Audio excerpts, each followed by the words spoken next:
Waheguru Ji Ka Khalsa, Waheguru Ji Ki Fateh. Welcome to this segment of Coach Gurbani's a-sabad-a-day, where we continue with our recitation from Gauri Goreri Mahalla Panjwa. The Shabad today is the 92nd one in the series, and it is recited as follows. Gauri Goreri Mahalla Panjwa Sadhsang Japiyo Bhagwant Keval Naam Diyo Gurmant तज अबमान भय निर्वैर आठ पहर पूजो गुर पैर अब मत बिनसी दुष्ट बेगानी जब ते सुनिया हर जस कानी रहाओ सहज सुख आनंद निधान राखण हार रख लय निधान दुख दर्द बिन से पै बरम आवण जान रखे कर कर्म पेखै बोलै सुने सब आप सदा संगता को मन जाप संत प्रसाद भयो परगास पूरे रहे एकै गुणतास कहत पवित्र सुनत पुनीत गुण गोविंद गावह नित नीत कहो नानक जाको हो कृपाल तिस जन की सब पूरन काल अब मत बिनसी दुष्ट बिगानी जब ते सुनिया हर जस कानी. This is the line from the Rahau. The reflection of the Shabad centers around this line, generally speaking. And it is a good point from where to begin an exposition of the Shabad. Ab mat binsi dusht bigani jab te sunya har jas bani. So ever since the ears of my ears heard Har Jas, the glory and the adoration of the Har Self with the ears. Abba mat binsi dusht begani, my understanding, my ignorance. Dusht is wicked. The understanding that was ego-driven, which is wicked, now disappeared. So the importance here is that of har jas sunya har kani, listening. So the question is the listening simply one through the ears, or does it involve another kind of listening?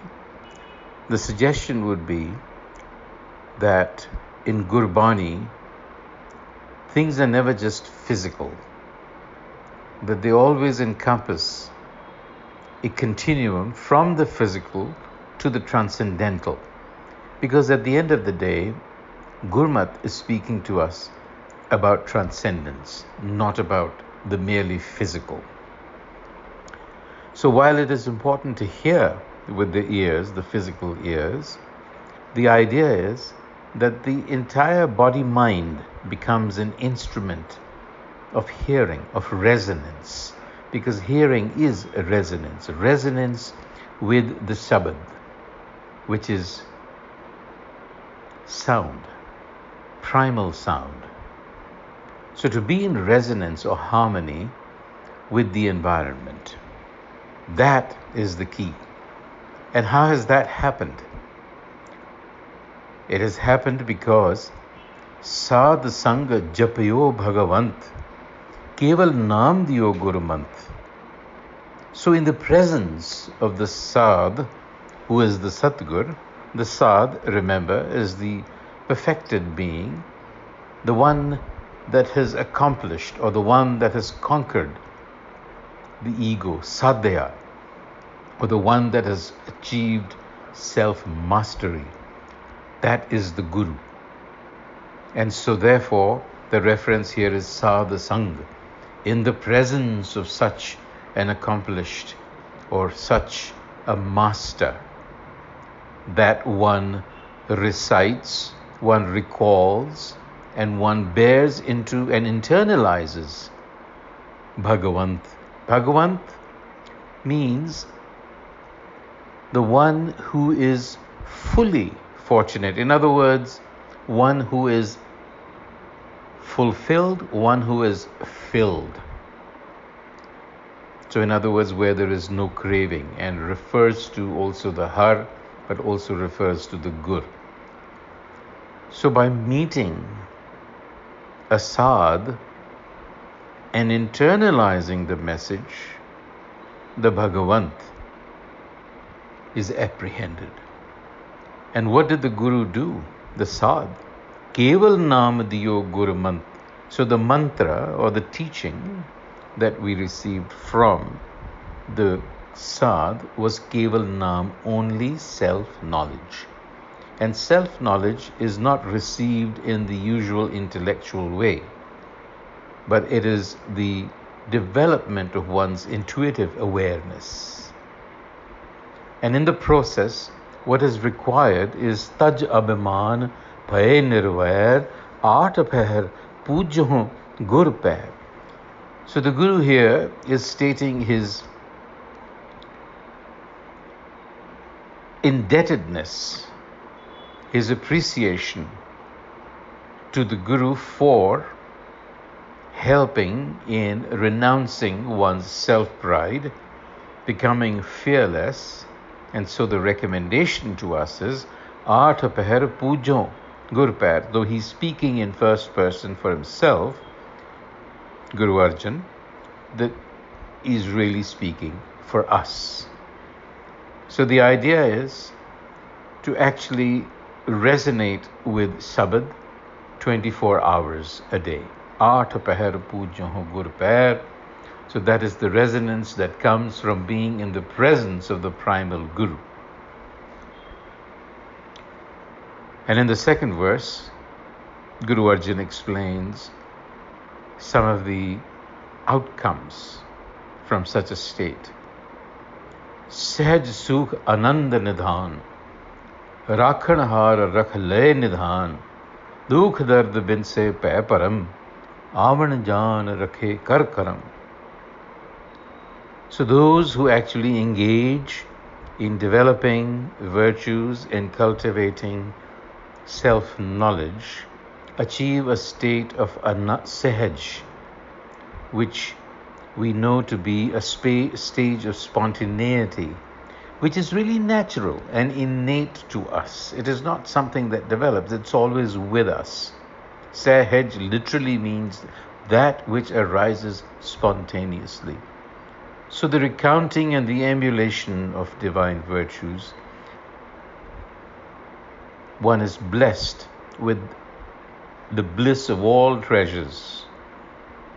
Sahaj Sukh Anand Nidhan, the 9 treasures.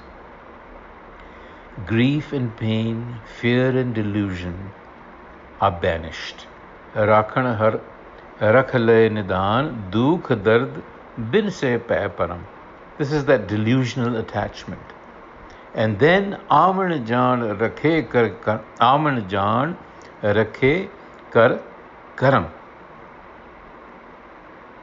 Essentially, what is being said here is that the self-perpetuating cycle of the ego comes to an end, or that the fear of death, or the illusion of death rather, is also broken. One awakens to reality. Pekhe bole sune sab aap, sada sanget taako man jaap, sant prasad bhayo pargas, pure rahe eke guntas. So here is not only advice but also an explanation that it is not the beings themselves but the Creator who is actually seeing, speaking, hearing everything through us. So therefore, presence, the Almighty, to be around you all the time, and recount divine virtues. So there is a process going on here which involves the cultivation of the right attitude of the mind that comes from the company of finding the sad, of developing virtues, and of internalizing the message. Find the Guru, and through the Guru's teachings, your mind will be enlightened. And in conclusion, Kahat Pavitra Sunat Puneet. So those who utter and those who listen. Again, the utterance is not merely physical, but utterance also implies a manner of being, a lifestyle. So what you utter reflects the state of your mind and how you actually live your life. So here it is Kahat Pavitra, Sunat Puneet, purification. Purification simply means that the impurity of the ego is not attached to your lifestyle, that you are not thinking and doing things through the ego mind, that one is acting through the self, the har self. Remember, the previous verse instructed us to believe that we are simply mediums through which the self is acting out its will. We have to understand what that is and to act in accordance with that will, not in accordance to the ego, which is a social construct. And we have spoken about the many myriad of ills that result from that kind of thinking, primarily an attachment to duality, being caught up in man-made morality, good, bad, up, down, causing attachments, aversions. So we have to get past that. The Bhagat has to rise above that kind of acting. No attachment to outcomes, but simply being able to perceive, and that requires, as we saw, the cultivation of intuitive awareness. It takes the faculty of awareness and intuition to understand what the will is. The intellect cannot grasp it. That is what the Guru teaches. So on that note, until the next time, Vaheguru Ji Ka Khalsa, Vaheguru Ji Ki Fateh.